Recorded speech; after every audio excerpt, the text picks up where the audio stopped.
Welcome to our video today, where we dive into the heartwarming and emotional movie, Miracle in Cell Number 7. Yi-seung meets her father, Jang Min-hwan, the head of the prison. He hands her a stack of files and asks her to tell the people in those files to visit him when she meets them. As Yi-seung leaves the prison, she notices a yellow balloon stuck on the fence, bringing a smile to her face. Yi-seung meets Sin Bong-sik and Man-bum, both fortune tellers. They attempt to read her fortune but fail, making her laugh.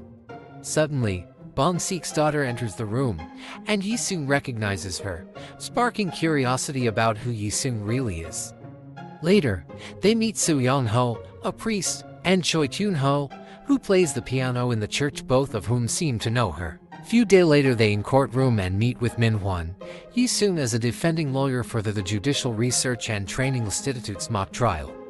The prosecution begin the trial by bringing the evidence that has been proven by the proper officials and believe this case not fit for a trial. Yi-seung begin her statement that prosecution's claim of proven evidence that is the biggest error to the case is because he not the one who was assigned to this case, and she requests to reinvestigate it all the record and evidence.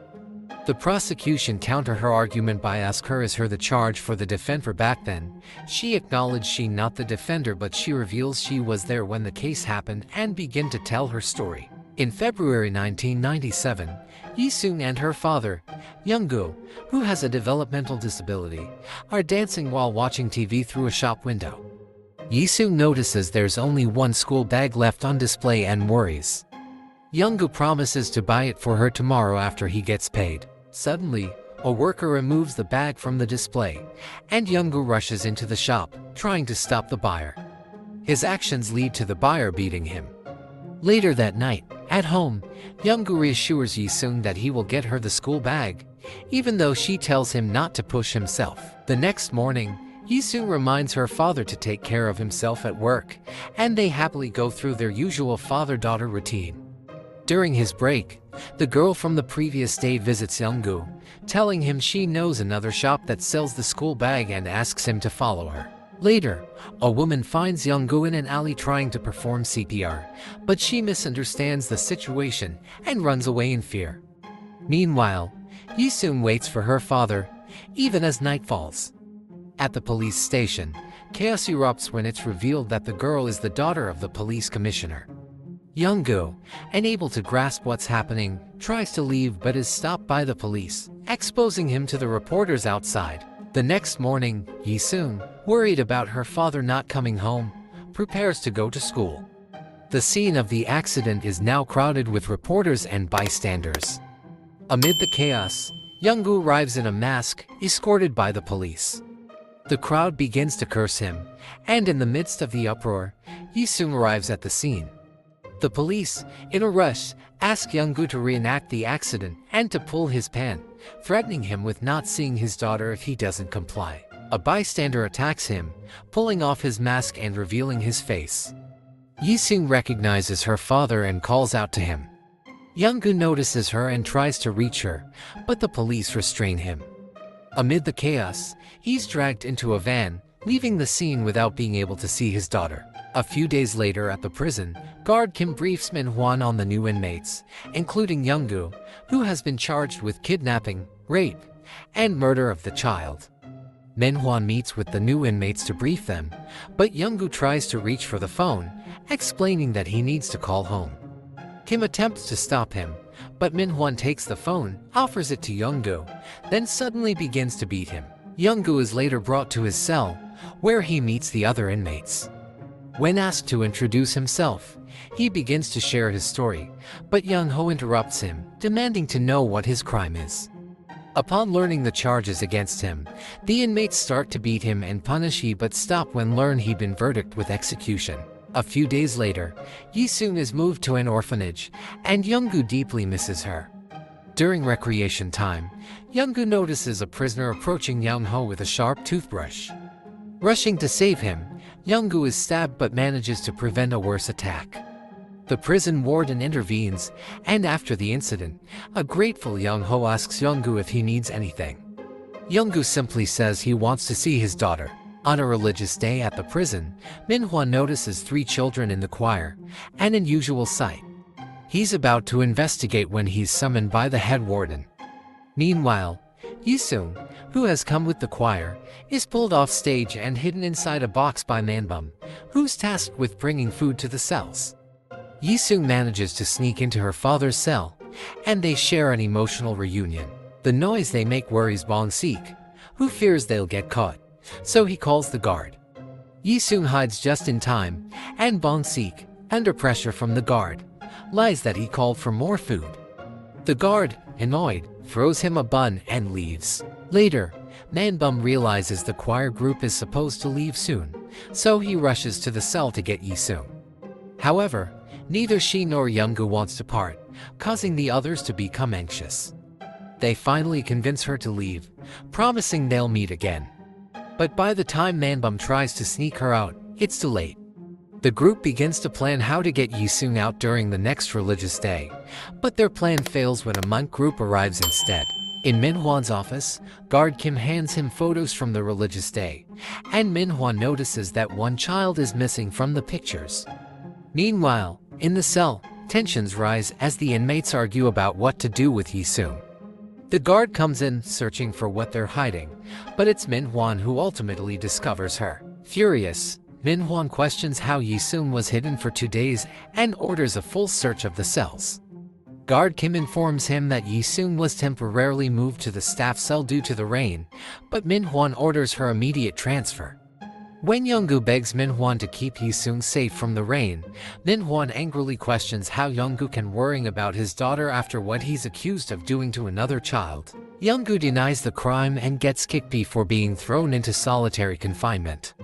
The cells are thoroughly searched, causing chaos. Young-gu is later awakened by smoke in his cell as guard Kim frantically informs Min-hwan about a fire in the prison. It turns out that one of the prisoners, learning about Yi-sung, started the fire, demanding to see his father. Min-hwan tries to control the situation but ends up trapped in a room with the fire. Seeing this, Young-gu rushes in to save him. The next morning, Min-hwan wakes up in the hospital, where the doctor tells him that Young-gu carried him to safety while pleading for someone to save him. Meanwhile, at school, Yi-sung is called in by her teacher, Ms. Lee, who is concerned about her. Yi-sung asks Ms. Lee to take her to visit the prison as her guardian. Young-gu is overjoyed to see Yi-sung and proudly introduces her to Ms. Lee, bragging about how smart and independent she is. Min-hwan watches their meeting in silence, but guard Kim eventually ends it, escorting Yi-sung out. Despite struggling, Young-gu tells her to take care of herself and promises to come home, all while Min-hwan watches. Min-hwan grows increasingly concerned as he sees Young-gu's depression. He visits Yi-sung, who is in the hospital, and learns from the orphanage that she might be transferred to the countryside. Desperate, Yi-sung begs Min-hwan to arrest her so she won't have to leave. After returning from the hospital, one of the guards tries to persuade Min-hwan to reconsider his decision, but Min-hwan remains firm, supported by guard Kim. Guard Kim visits Young-gu and the other inmates, bringing them a box of rice cakes. When asked why, Kim simply says it's a special gift for their cell. To everyone's surprise, Yi-sung jumps out of the box, and Young-gu joyfully hugs her. The other inmates are confused until guard Kim explains that Min-hwan ordered Yi-sung to be allowed inside the cell. Guard Kim then takes Young-gu to Min-hwan's office, but Min-hwan isn't there. Kim leaves Young-gu in the office to find him. Young-gu notices a picture of Min-hwan's son and picks it up. Suddenly, Min-hwan enters, tells Young-gu to put the picture down, and orders him to leave. Before leaving, Young-gu offers Min-hwan food as a gesture of gratitude, but Min-hwan sternly tells him he didn't do it for him. He then asks Young-gu why he committed the crime, but Young-gu just looks back with an innocent expression. Min-hwan begins to doubt the verdict and asking a friend about Young-gu's case.